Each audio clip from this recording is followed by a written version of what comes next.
Қайырлы күн достар, сіздермен бірге Easy Cooking каналы. Бүгін біз сіздермен өте оңай дайындалатын және дәмді сүзбелі панкейк дайындайтын боламыз.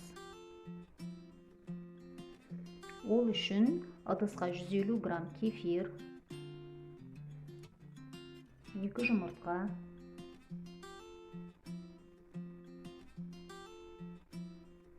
30 грамм шекер,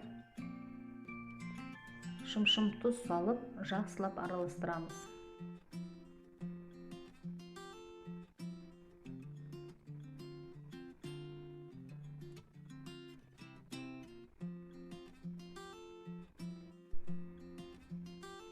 Осы массаға 200 грамм сүзбе қосып, тағы да араластырамыз.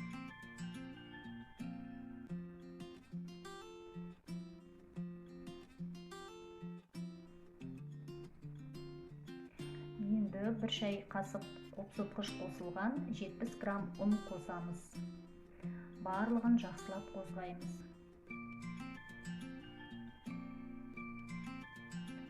Дайын болған қамырды орташа отта қызып тұрған сковородкаға бір ас қасықтан салып пісіреміз.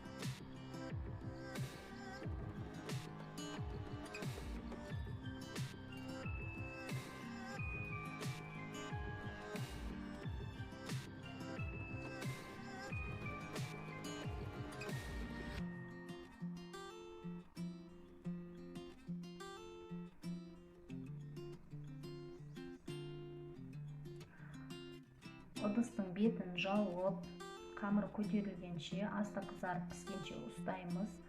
Одан соң екінші бетіне аударып пісіреміз.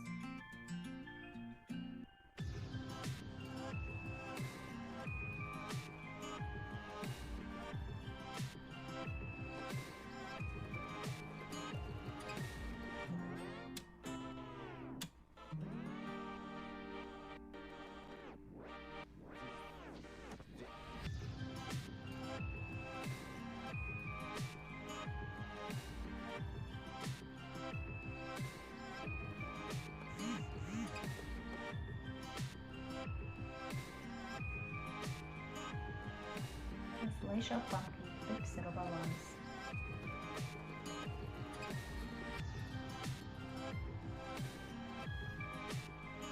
Панкейк өте жұмсақ, дәмді болып пісті. Видео ұнаса лайк басып, каналға тіркелуді ұмытпаңыз. Алдағы уақытта қызықты рецептермен бөлісетін боламын.